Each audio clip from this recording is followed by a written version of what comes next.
জিহ্বা সংযত করুন।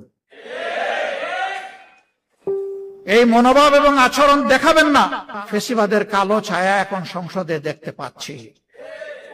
আগে ওই সংসদে দাঁড়িয়ে আজকে যারা সরকারি দলের গ্যালারিতে বসেছেন তাদেরকে তুচ্ছ তাচ্ছিল্য করে যেভাবে কথা বলা হতো, আজকে দুই একজন আমাদেরকে লক্ষ্য করে সেই রকম কথা বলা শুরু করেছেন।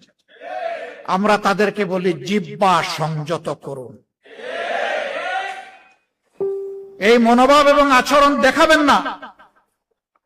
জুলাই যুদ্ধের মধ্য দিয়ে যেই প্রজন্ম, যেই দেশ গড়ে উঠেছে, এই দেশ কারো চক্রাঙ্গানির পরোয়া করে না। অতীতে যারা এই আচরণ করেছে তাদের পরিণতি চোখের সামনেই দেখতে পাচ্ছেন। মনে রাখবেন, অপকর্ম করলে আগেরটার চাইতে পরের পরিণতি আরো ভয়ঙ্কর হয়। সে পথেই তো আসছেন। বাইরে তো আপনাদের পদাচারণা দেখছি না, সবকিছু কুক্ষিগত করছেন। বাংলাদেশ ব্যাংকে অভ্যুত্থান করার পরে এখন দেশের সবচেয়ে বড় ব্যাংক, এখন ইসলামী ব্যাংকে আবার নতুন করে অভ্যুত্থান শুরু হয়েছে। যে ব্যাংক দেশের রিমিটেন্সের শতকরা 32% একা আহরণ করে, এই ব্যাংকের যদি অস্তিত্ব বিপন্ন হয়, বাংলাদেশের অর্থনীতি বঙ্গোপসাগরে চলে যাবে। সাবধান করে দিচ্ছি, এইটাকে দলীয়করণ করবেন না। যদি দলীয়করণ করেন ব্যাংকগুলোকে একটার পর একটা, জনগণ আপনাদেরকে ছেড়ে কথা বলবে না।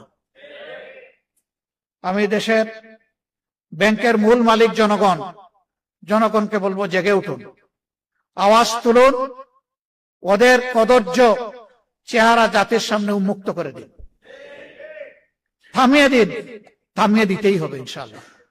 আমরা আবারও কথা দিচ্ছি, শুধু রাজনীতির পট পরিবর্তন নয়, সংস্কৃতির আমূল পরিবর্তনের জন্য আমাদের এই লড়াই। অপসংস্কৃতি যেখানে, সেটা ব্যাংকিং সেক্টর হোক আর যেখানে হোক, অর্থনীতিতে, সংস্কৃতিতে, শিক্ষা ব্যবস্থায়, তারপরে দেশের আইন অঙ্গনে, যেখানেই হোক, ইনশাআল্লাহ আমরা বসে বসে আঙ্গুল চুষবো না। আমরা জনগণের সাথে থাকবো, জনগণকে সাথে নিয়ে তার মোকাবেলা করবো ইনশাআল্লাহ। আপনারা দোয়া করবেন। আজকের এই সেমিনারে আপনারা যে গুরুত্বপূর্ণ পরামর্শগুলো দিয়েছেন, আমরা তার জন্য কৃতজ্ঞ, ঋণবোধ করি।